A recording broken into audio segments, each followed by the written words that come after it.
welcome to this short video. So this isn't going to be a traditional video in the sense of doing a lot of like technical demonstration. Sometimes I get asked, well, how would you study like the art historical component, or what are books you would recommend on art history?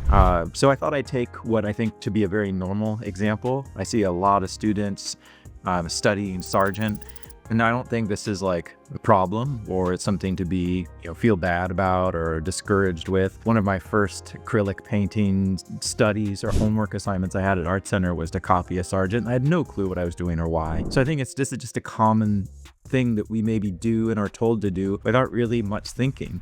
So in this video, what you're going to get is a type of map or a roadmap to how you might progress further. So stop copying Sargent isn't a mandate to no longer enjoy rendering. It's an encouragement to go beyond the copy, right? Because how much are we really getting from an artist that we like? If we like them, wouldn't we want to know more beyond just how they made thing? Again, what you're going to get is what I think is the very most important thing to study, which is form is equal or equivalent to some kind of socio-cultural meaning, right? The two go hand in hand. People just didn't make portraits in a vacuum, right? That's bizarre when you think about it.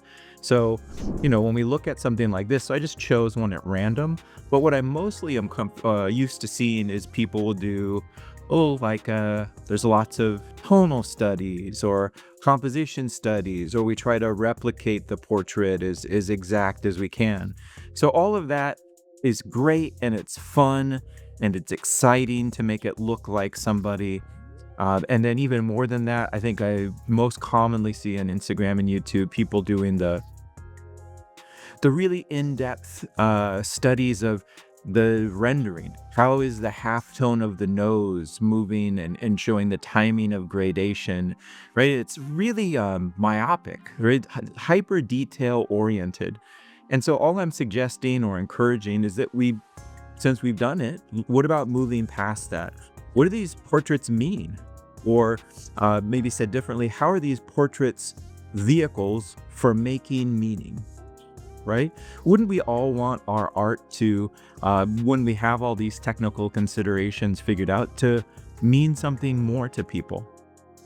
And so if we can figure out a roadmap, or I can give you a suggestion for at least a way to start, this would be how you could investigate any work you like, and then from there, build it and integrate it into your own practice. So in terms of our video here, I'm suggesting that we stop copying. Right? At a certain point, copying, does something great. Like for a while, we might learn about a compositional sense, or we might learn about how to organize our values, right? Depending on the artist we look at, that might be different. Or we might learn about color relationships or edges, or we might learn about, on and on and on. So that's just one layer, right? That's just one piece of the pie. So what I'm seeing though is people just taking one slice of a thing. So let's say this is just technique. Well, what about all this, right? So if it's just how do I make something, then I'm only going to ever be invested in technique. What about concept? What about history? What about anything that might have influenced the artist that exists outside? So here's another way to think of this. I always see people interested in the inside, but never give much consideration to what might have created it or caused it. So here's some suggestions, right? So take this with a grain of salt. Here's some ways that you could start to develop a different relationship to what it is that you're already copying. For example, what's the historical causation?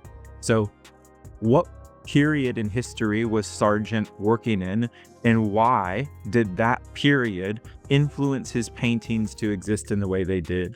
What's the craft tradition? So what is portraiture? What is the history of portraiture? What is portraiture as a genre? What were the dominant social forces of the era? Well, in Sargent's case, it was the Civil War. It was bringing a British tradition of prestige to America. And later in his life, it was World War I. What was the artist's personal history? I usually put that last because, I like to look at the big issues and then work to the small. So historical ebbs and flows. What is it exactly, the genre that they're working in? How might they innovate within it? What specific cultural forces existed in that time that shaped the artist's work?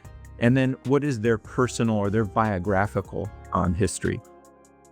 And the goal would be that we figure out the rest of the pie.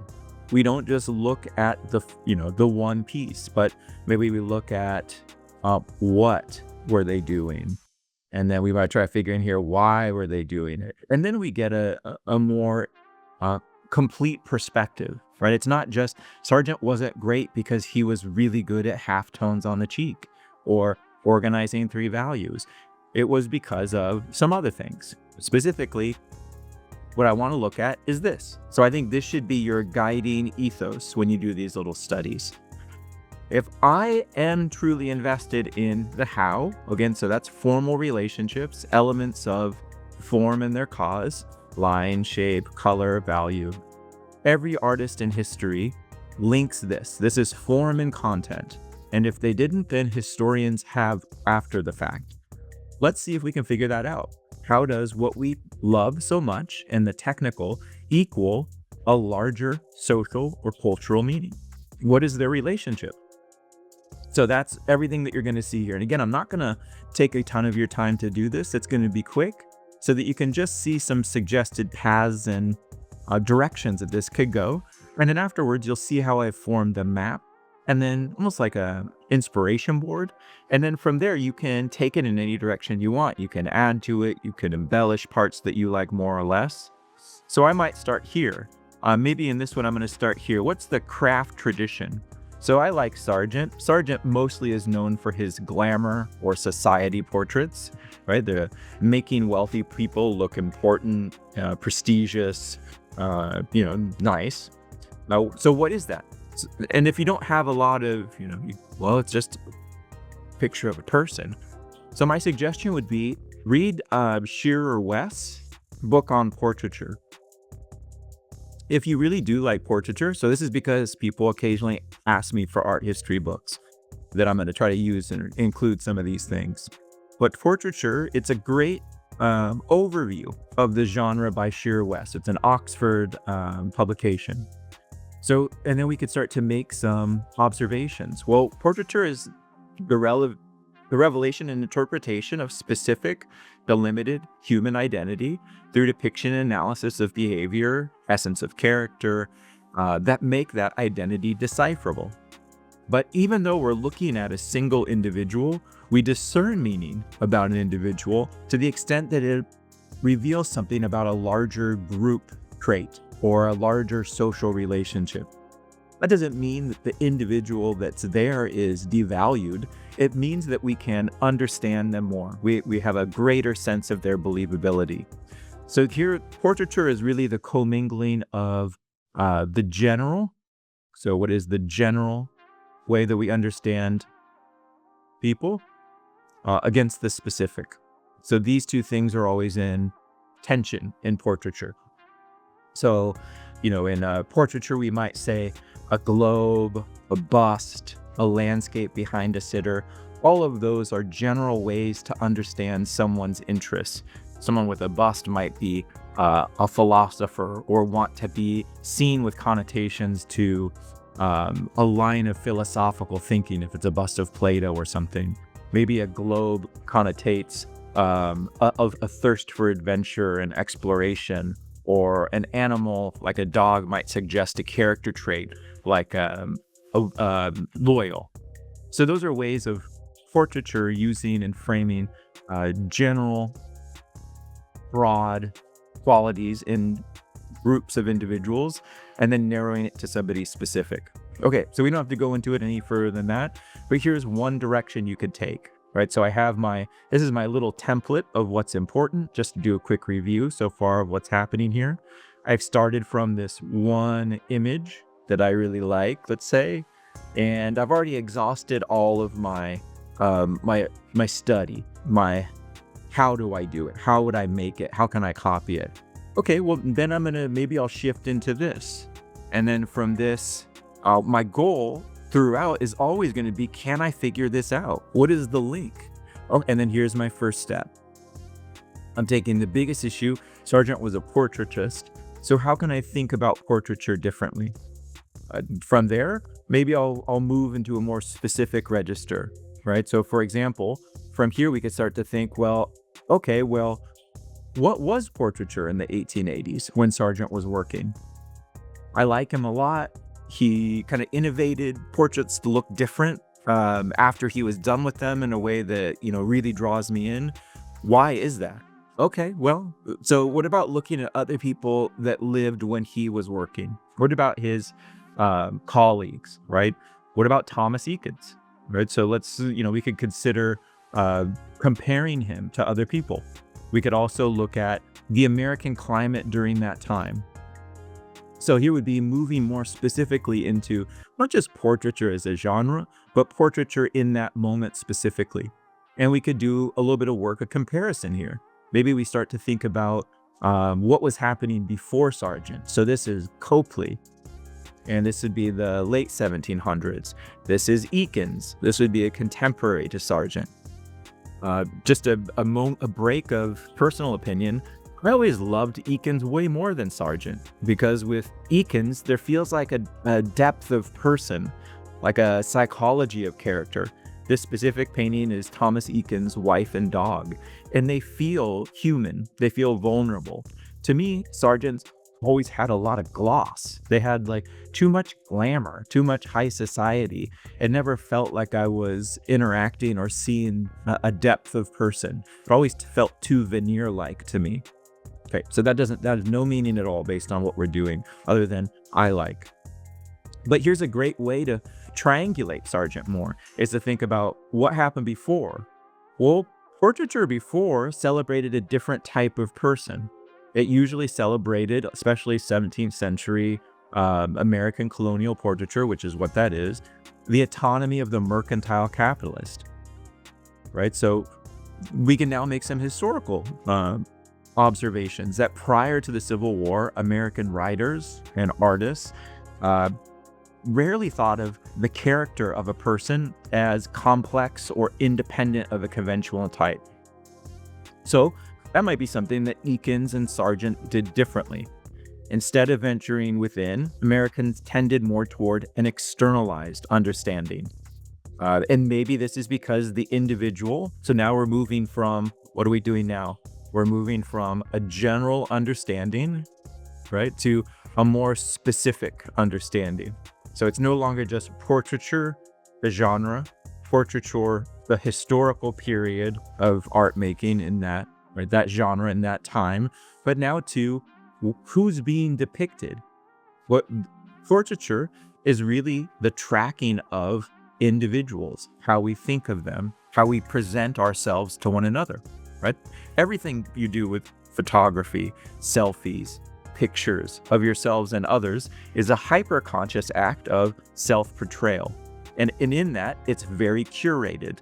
Have you ever drawn or painted someone and had them be disappointed because it looked too much like them?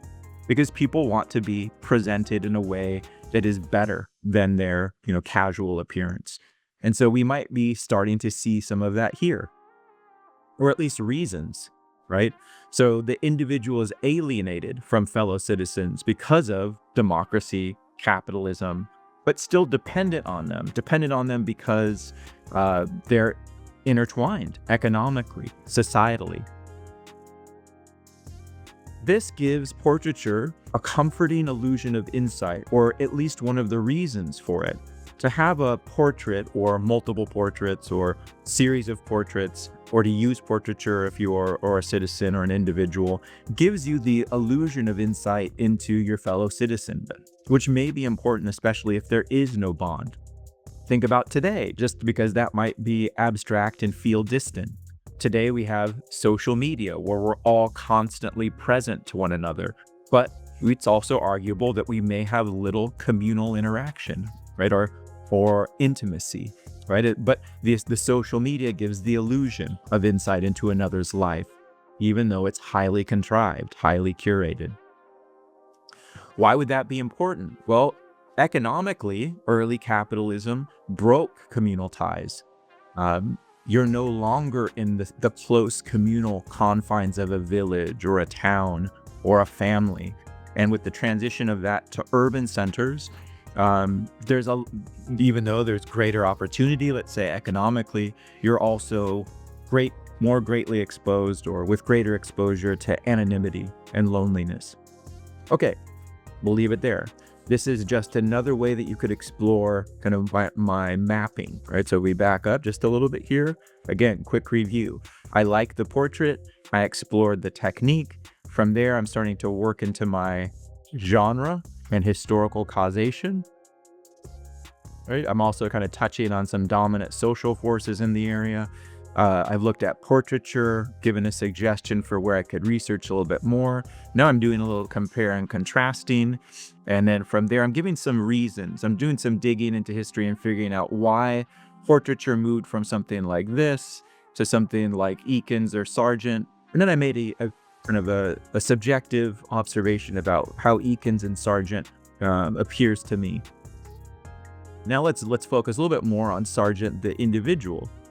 Okay, so what about this artist's personal history is interesting? Well, Sargent trained in Paris, or Europe more specifically, and so his background isn't American art. American portraiture and art was very different. So Sargent's portraiture wouldn't have looked like this or his style of portraiture without that big exposure to European art making. He trained with Carolus Duran, but most books suggest that he was more so educated by a trip to the Prado and especially Velázquez paintings. So this is Sargent's portrait of Carolus Duran. I just put that there because it's kind of interesting to see that. And then, so Velázquez is this. So, and this is Velázquez's masterwork called Las Meninas. And this is a portrait about portraiture. So a lot of some books on Sargent and Eakins portraiture in the 1880s, one in particular that I'll give you here by my favorite American historian, David Lubin, is called Act of Portrayal, if you'd like to kind of follow along and do some digging on your own. And he writes about how Eakins and Sargent and James, a writer, were really making meta-portraits, portraits about portraiture during this time. So when we look at Velázquez, this painting where we see the portrait being made. So here's the group of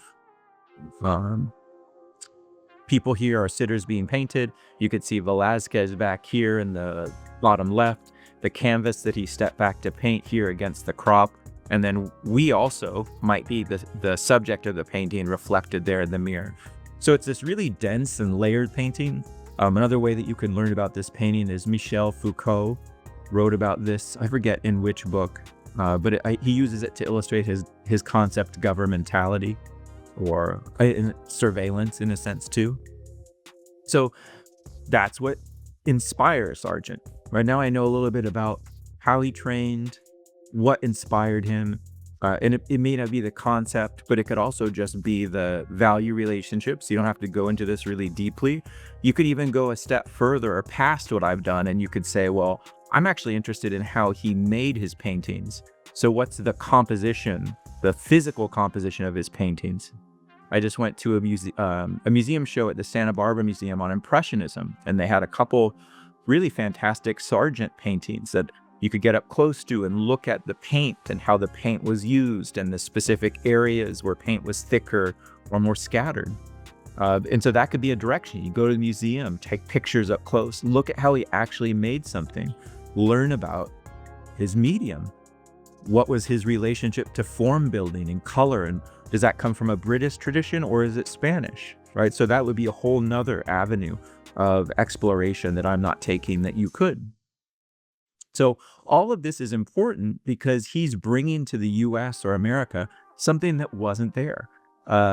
History or a tradition of bringing out characterization or psychology in depth.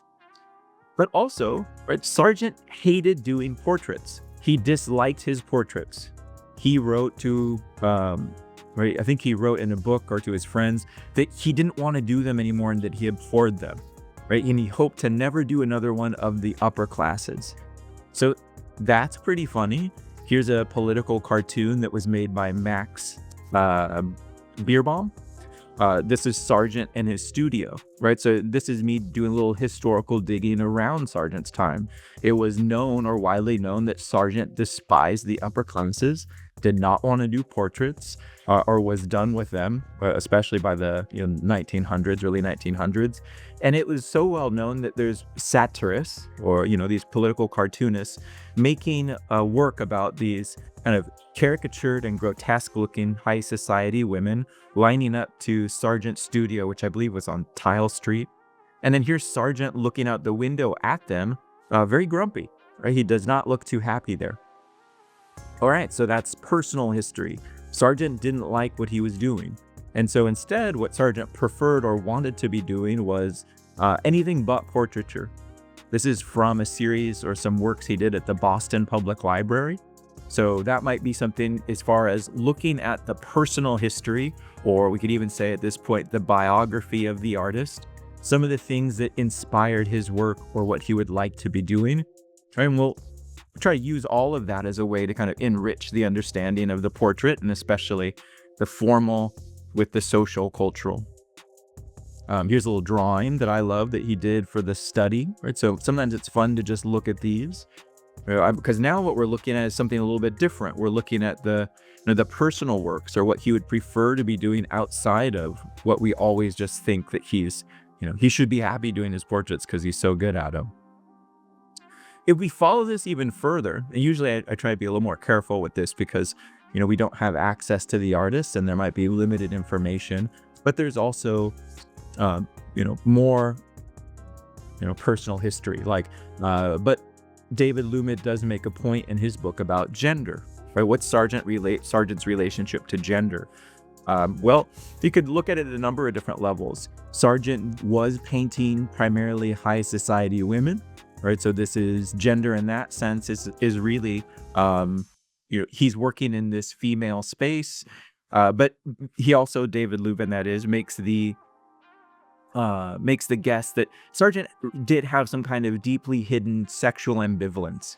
Part of this might have been, in Lubin's surmising, that he didn't fight in the Civil War, and that brought a great deal of anxiety, right? There was a lot of emphasis on masculinity, being masculine, that the fighting in the war or not participating in the war brought on in culture at this time, that you can read about in that book. So it's not something I'm making up. And what we can see, or images that we might be able to see that ambivalence in, is some of Sargent's work towards the 1918, 1919, when he was a war reporter for making work about World War I. A lot of these works, some of the finished works you might know is the gas line, where the soldiers are in a line having just been gassed, walking to treatment. But a lot of that work that's made during the war is a commingling of slightly more erotic kind of configuration of soldiers reclining, but with semi-states of dress or armor. Uniform. So we can leave that. But that would be another area that you could explore, the artist's kind of sexual orientation or proclivities or relationships to gender. But all of this really brings us to maybe what the social-cultural meaning might be, which is what Lubin terms Sargent's work and Eakins as a new kind of variation on the genre of portraiture called psychological portraiture. And my hope is that just looking at something like this in terms of giving you a slightly different orientation of how we organize information might allow you to see why, right? So all of these factors, the war, the historical background, innovations to portraiture because of changing economic conditions, but this might give you an insight as to why Sargent's portraiture was different from American colonial types. And let's try to summarize that a little bit. That the historical period created a sense of lack or personal closeness.